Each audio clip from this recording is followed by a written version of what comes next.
Hello दर्शक बंधु Odia shocking facts को आपनको स्वागत। कौन आपण जानती फीफा विश्वकप जितिबा दल को केते टंका मिलता है कि विश्वकप जितिबा दल को मूल ट्रॉफी न दे को ट्रॉफी दिया जाय थाए। ए विश्वकप ट्रॉफी चोरी हला परे केमिति मिलिथिला एई परि इन्फॉर्मेटिव फैक्ट्स जानिया पई वीडियोटी को शेष तक देखंतु और वीडियोटी को लाइक और चैनलटी को धीर करी सब्सक्राइब करिया पई भूलिबेनी। डिसेंबर 18 रे फाइनल खेला जायथिला जेउथरे अर्जेंटीना और फ्रांस दल मुहामुही होइथिले। 35 वर्षीय मेसी को दुईटी गोल बଳରେ अर्जेंटीना 3-3 करी मैच ड्रॉ रहिबा परे फ्रांस को पेनाल्टी शूटआउट रे 4-2 गोल रे परास्त करी तृतीय थर पई विश्वकप विजेता होईछि। आज आमे आपनकु फीफा विश्वकप ट्रॉफी विषय रे चारोटी रोचक कथा कहिबु जे आपण जानि नथिबे। फैक्ट नंबर 4 फीफा विश्वकप विजेता दल को यूएस डॉलर 42 मिलियन टंका पुरस्कार राशि प्रदान करा जाय।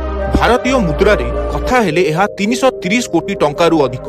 फैक्ट नंबर 3 फीफा विश्वकप ट्रॉफी होउची विश्वर सबुठारु दामी फुटबॉल ट्रॉफी जहार अनुमानिक मूल्य प्रति सीएनबीसी हिसाब रे 20 मिलियन डॉलर। 18 कैरेट सुनार 13.5 पाउंड रे निर्मित एही ट्रॉफीर ओजन 6.1 किलोग्राम होइथिबा बेले एहाकु निर्माण करिथिले इटालीर दिवंगत कलाकार सिल्वियो गाजनिगा।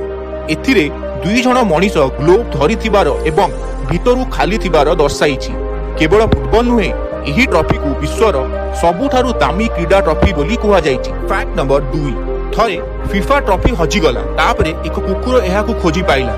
हां दर्शक बंधु एहा सत जेतेबेले विश्वकप ट्रॉफी चोरी होइतिला एवं पिकल्स नामक एक कुकुर को मिलिथिला। मार्च 27 तारिख रे दक्षिण लंडन रे डेविड कॉर्बेट नामक जणे व्यक्ति निज कुकुर पिकल्स को नै बुलिबाकू जायथिले। जेतेबेले कॉर्बेट लक्ष्य करिथिले जे एक पैकेज टी केवल खबर कागज रे आवृत होई सेठारे पड़िछि जहा सह पिकल्स खेलुछि ताहा विश्वकप ट्रॉफी थिला।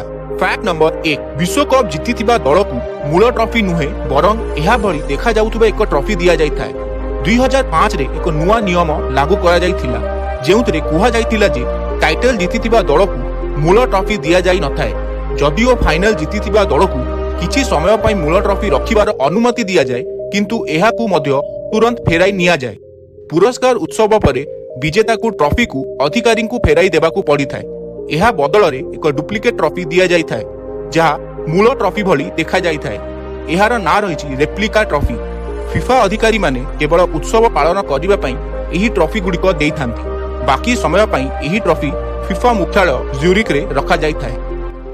जदि आपनकू एई वीडियो रु किछि सिखिबाकू मिलिला कि इंटरेस्टिंग लागिला वीडियोटी को शेयर करंतु और चैनलटी को सब्सक्राइब करंतु जहा फल रे मु आपनको पई एमिति आहुरी वीडियो आनी परिबी। धन्यवाद। जय जगन्नाथ।